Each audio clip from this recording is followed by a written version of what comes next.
Hi class, my name is Catherine Colson, and I decided to send you a video text this week of Form 3, Communication Skills, Privacy, Confidentiality.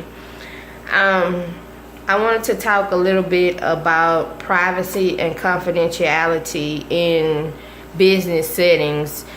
Most of these things, they'll have charts, there'll be charts, it could be a personal file on a particular person, and it will always be marked confidential, personal, whatever. It will always have that stamp on the file in big red letters to let you know that only certain information can be disclosed, and you cannot talk about these things with anybody. You know, I know sometimes if things happen at work, we might come home and talk to our significant other and say, but hey babe, you know, this happened at work today and so and she, you can't do that, not even with your significant other.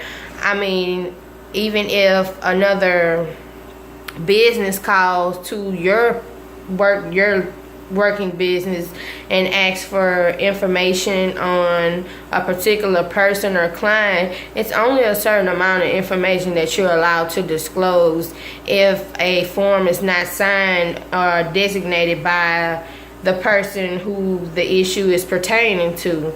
So mostly in the healthcare field, I'm sure some of you are familiar with HIPAA, the Health Insurance Portability and Accountability Act.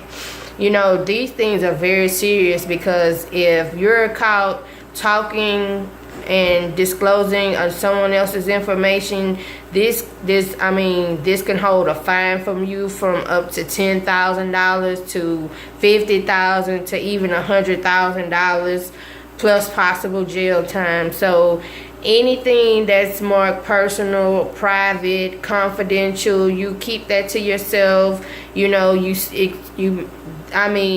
in my opinion, the only person that you probably should, or if you have any questions, discuss anything with, would be a supervisor.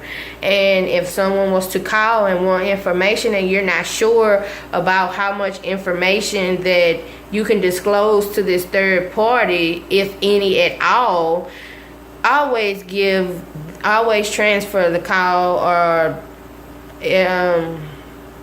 direct the person to the supervisor, a supervisor. You know, never put yourself in a position where you don't know exactly what information you can disclose. So you don't want to have that what if factor, you know.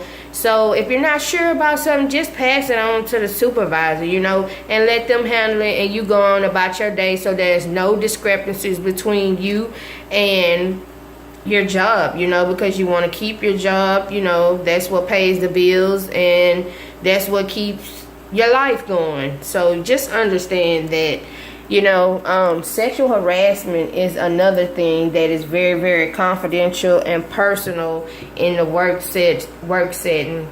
You know, when you're dealing with a sexual harassment case, it's only to be talked about with maybe the board of directors or a supervisor and the initial complaint. Not even the person who the complainant is speaking of should have any information or knowledge of what the complainant is telling or saying that happened or made a statement of. They shouldn't even have access to that information. So, you know, privacy is a big deal and it's a part of communication.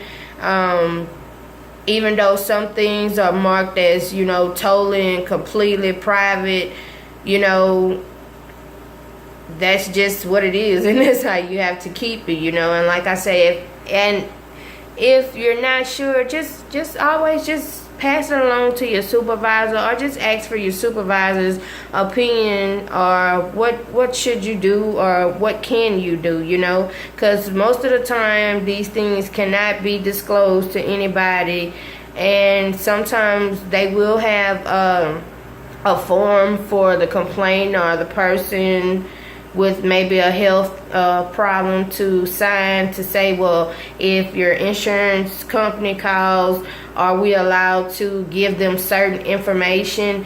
They'll have them sign a third-party release, and that third-party release, it kind of gives you a little leniency to give as little information to whomever is calling about whatever, as little as possible. Don't go into diagnosis what a person might be diagnosed with, at people addresses, telephone numbers, date of birth. All that is really considered private information. So if ever in doubt, just go to a supervisor and just get the complete knowledge on what you should, what can you say, and what can't you say. I've always, just to keep my name in the clear and to keep the lines of communication open with my supervisor and myself, if I run into a problem like that, I'll always just pass that problem over to my supervisor, or just get some advice on what can I say or what can I say, just to protect myself, because it's all about covering yourself. CYA, all about that.